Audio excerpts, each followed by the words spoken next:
In today's lecture, we are going to discuss about plant community. Okay. We have already studied what is a community. So I told you the area where the group of populations they interact together, they form a biotic community. And means we are having different populations.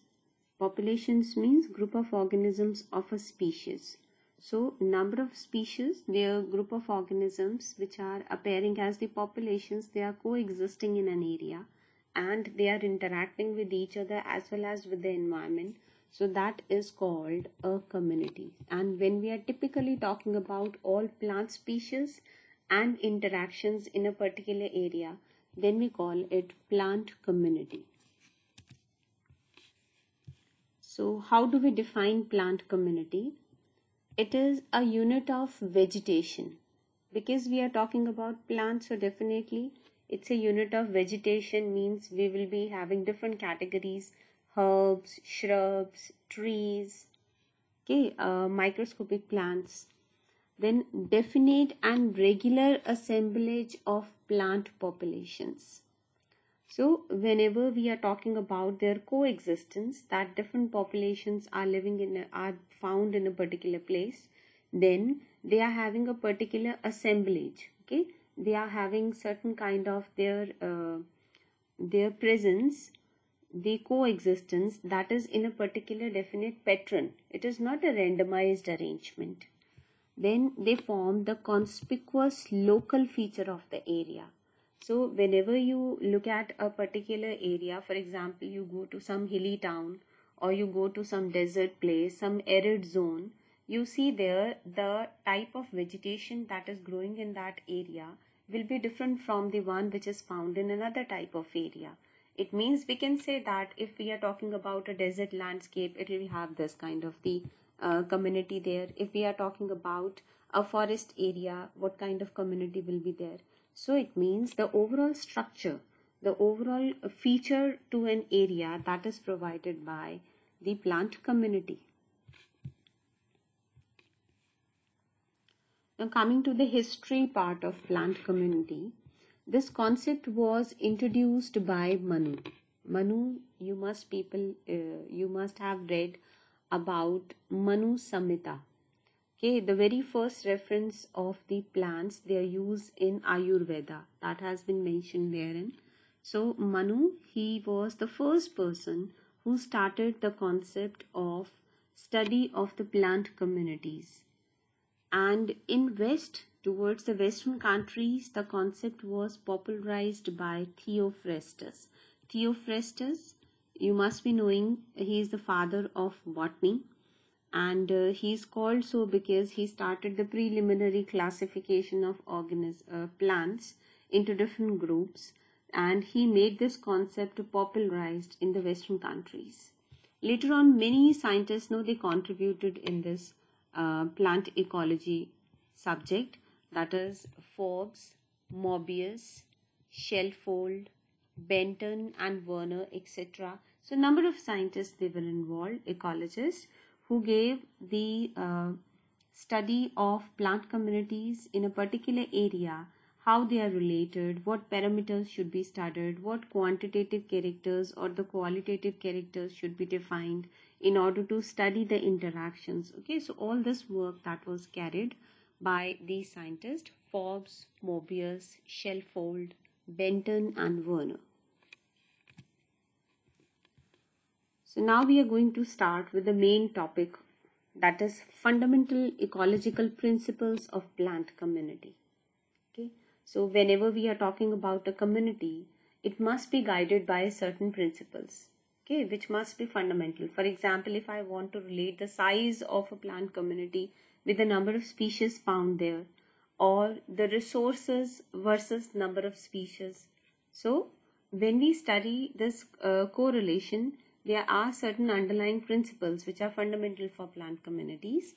So the first one is greater the variation in the environmental conditions. Okay, so if you see, it's a huge landscape where the community is established. So obviously if the landscape is large, so with every few meters or kilometers the environment is changing. And when the environment is changing and there is a greater variation and the resources are also huge, okay, there is vast resource available for the organism in that area, then we see a direct correlation with the number of species. Number of species is defined with the term called species richness. Okay, so this is defined with the term called species richness.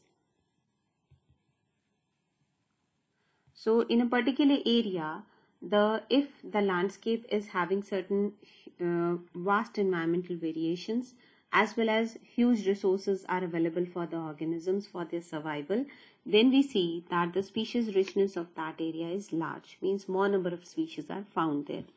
Then the second is, farther the conditions of the life from optimum, it should be for organism, fewer and more characteristics species are present in that area.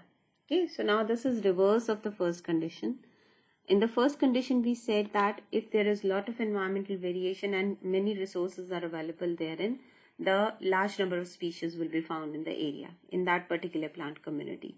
But if we are saying that the conditions are farther from the normal, means the resources are very limited and the environmental variation is not huge, it is a particular set of environmental conditions, they persist there. So in those conditions, the number of species found in that area will be lesser and they will be very specific.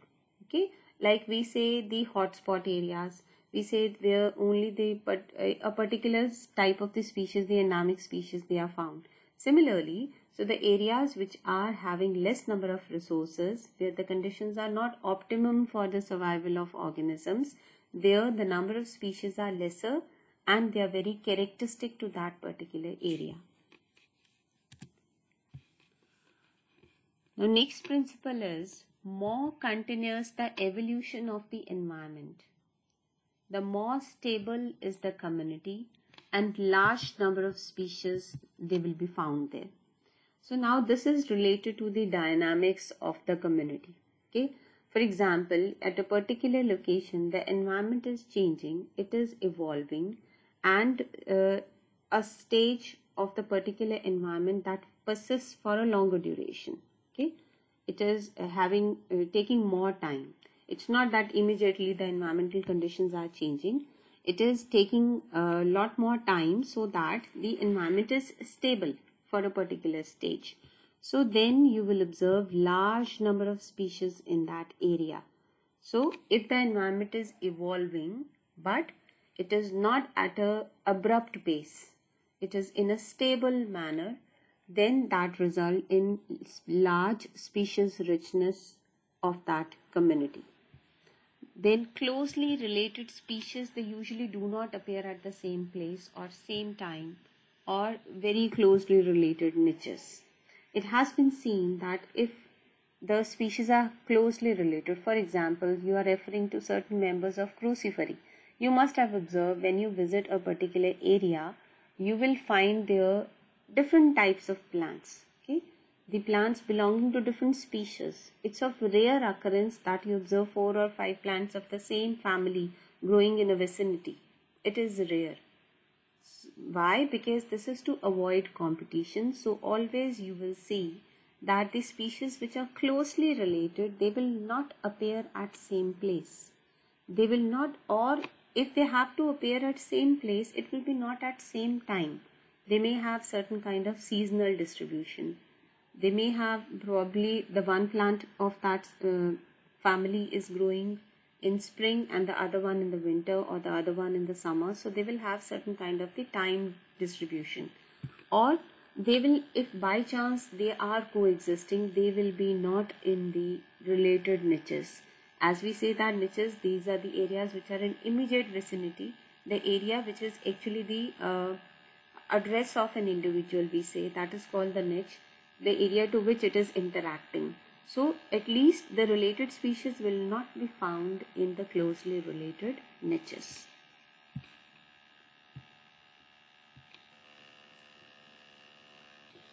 Now another principle is that whenever we talk about a community is a complex structure, okay, and shows species diversity. We cannot say that a group of individuals of a population are existing at a place, only one type is there and we say it is a community. No, it must show species diversity, means number of species, the populations, they should be coexisting there, and it should form a complex structure because variety is there, different species are coexisting, there must be certain relations between them, certain interactions between them, so that will result in uh, attributing a complex structure to that community.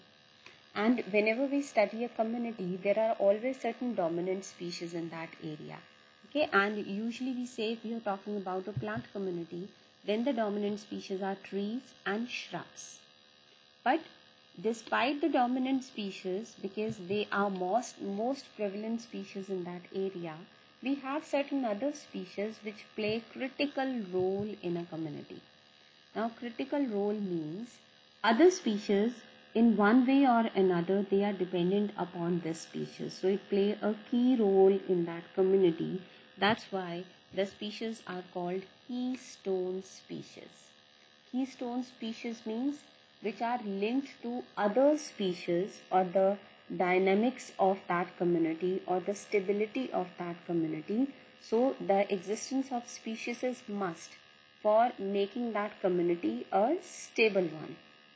Okay, so this concept that was given by Penny, and he was basically studying the communities found in the tidal zones. You all know by the seashores we have tidal zones, so there a marshy kind of the environment is existing, the number of plant communities they are growing, but the soil is not as a typical plain soil, it's a kind of the muddy soil, and salt concentration is also very high, so most of the helophytes they grow in that area. So Penny studied the tidal areas and communities, plant communities which exist in those areas, and from their study he laid the concept of keystone species. So he was Robert T. Penny, and he studied about the starfish in that area which is called Pisaster, and called it the keystone species for that particular area. You can see number of levels found in that plant community, they are related. Now see that this is not related to the plants, it is related to the animal species, the different groups, different phyla of the animals. So like barnacle was studied, different kind of barnacles are there, mussels are there, chiton is there. So he found a correlation amongst these species and called the Pisaster as the main deriving species which is maintaining the overall stability of that community. So it was observed, see you can see this is Pisaster, and with Pisaster, this is a curve with Pisaster, when the other species they are coexisting and they are living in a stable manner, whereas this trend, the red one, this is without Pisaster. So it was only done for the experimental purpose when the Pisaster was removed from that particular area, and then the effect was studied on other species. So it was found when the Pisaster was removed, the other species what we have mentioned here, all these species their number also declined. Why the number declined? No, because we always talk about a kind of the level, a hierarchy. Let's suppose if Pisaster is not there, then obviously this species that will increase, Nucella, its number will increase drastically, and when its number increase, then the species on which it is dependent, they will be overconsumed, and because of that their number is going to fall. When this number is going to decrease, ultimately the Nucella is going to die of starvation, and so the overall species number of the community will be affected. So that's why a species which is the main species that on which the community is depending, that is called keystone species. This is another example where the sea otter has been recognized as a keystone species. See, the sea otters, they consume sea urchins. Okay, and sea urchins, they generally destroy the kelp forest. Kelps, what are kelps? These are the necroalga, and the plants which belong to brown algae, and their leaves are huge. The plants are actually like you can say a huge structures which are present below water, and most of the seas, they are filled with kelps. They are very good resources for different kind of the nutrients, medicines, etc. And these kelps, they are eaten by sea urchins. They destroy the kelps. So now what happens when all these organisms are coexisting? Then a kind of balance is maintained. A stable structure is being attributed to the community. But let's suppose if urchin is missing, sea otter is missing. So if sea otter is not there, the number of sea urchins will increase all of a sudden. So there was a explosion of the sea urchin population observed, and because of that, now more of the damage to the kelps will be done. So they will be overgrazed, and ultimately in that area, the species number is going to fall. So it means here the sea otter is a keystone species. So this is how the concept, through different references, through different examples, has been given in order to explain that in a particular plant community, which species is acting as the keystone species. Okay, now another principle is that the degree of transition from one community to another or from one population to another is determined by the environment gradient. Okay, so let's suppose we are talking about a plant community, and when let's suppose this is the area where that plant community is existing. Okay, number of plants are there, different species are there. Now if towards this side the temperature is, let's suppose we are saying it is 14 degree, and towards the other side the temperature is 15 degree, it means the environment is not changing much. There is not much gradient established. So the degree of transition from one community to another, that wholly solely depend upon the environmental gradient. So here we will see that whatever species they are found towards this side, almost similar species will be present towards the other end. And if let's suppose there is a huge gradient, here the temperature is 8 and here the temperature is 15 again. So we can say that a huge temperature difference is there. So if huge temperature difference is there, it means the number of species which will be found towards this end, and when we are moving towards this one, the gradient is established, so there will be transition in the species also. So it is always both these things, they are related. Then another principle is, if a community, when we are talking about the size of the community, that may be a very small community, that may be a large community, and if the size is very very small, means it's just few centimeters, few inches, then we call that micro community. And such type of community is highly restricted. For example, let's suppose you must have read about pitcher plant. Pitcher plant, we are talking about Sarracenia, in which there are pitchers which are filled with water. Okay, it is meant to conserve water, to save water for future use. So all those pitchers, they serve as the kind of the resources in which the water is filled in during the rainy season, and so that it can be consumed when the period is dry. So in this case, that small pitcher having water, that itself will become a community, because it is not having pure water, it is having number of microorganisms associated, number of microplanktons being associated, so it's a kind of community. Now group of populations are coexisting in that small picture. So the size may be very small, then we call that as a micro community. Okay, now the relationships amongst the organisms in a community are similar to the interactions of plants and animals.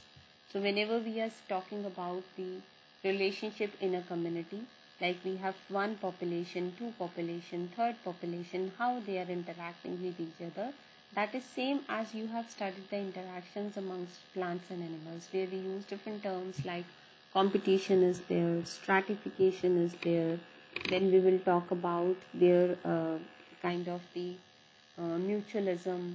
Okay, So all those terms, whatever different phenomena you have studied in relation to the interactions of plants and animals, the same is found in the different populations in a community. Okay, so that was all about the principles of plant communities.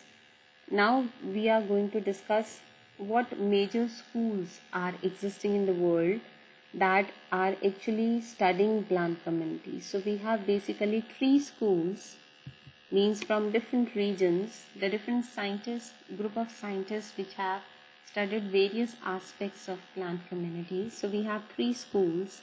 First is an American school. American school means the group of the scientists from the West, from the American regions.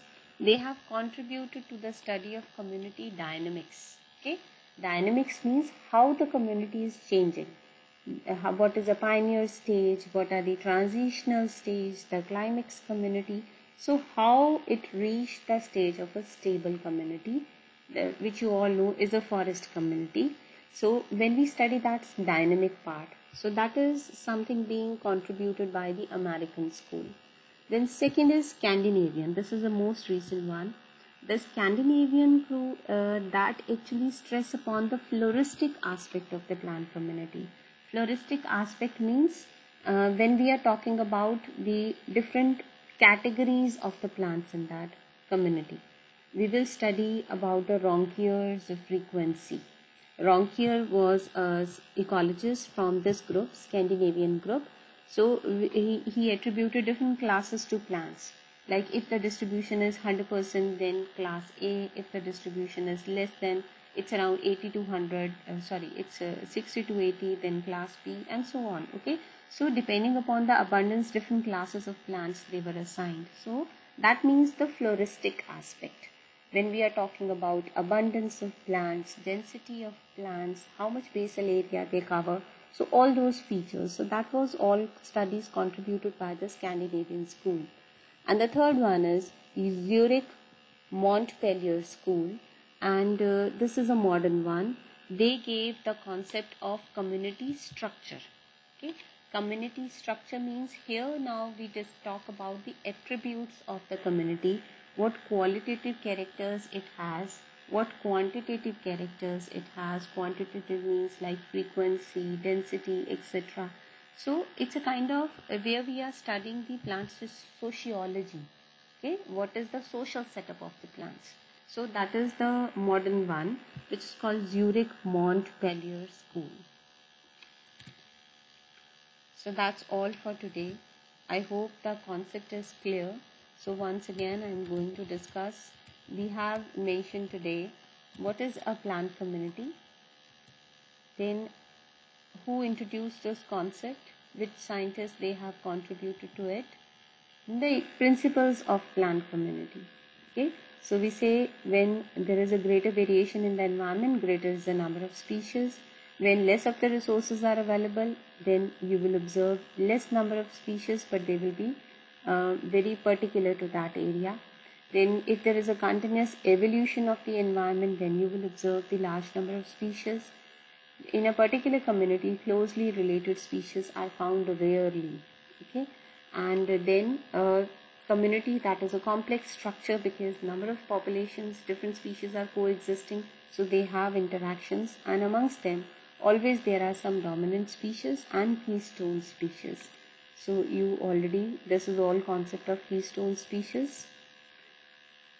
Okay, whenever there is a transition of the populations of type, one type of population to another type of population, that is all dependent upon environmental gradient. Okay, then the size of a plant community may vary. It may be very small, it may be large, it may be a micro community.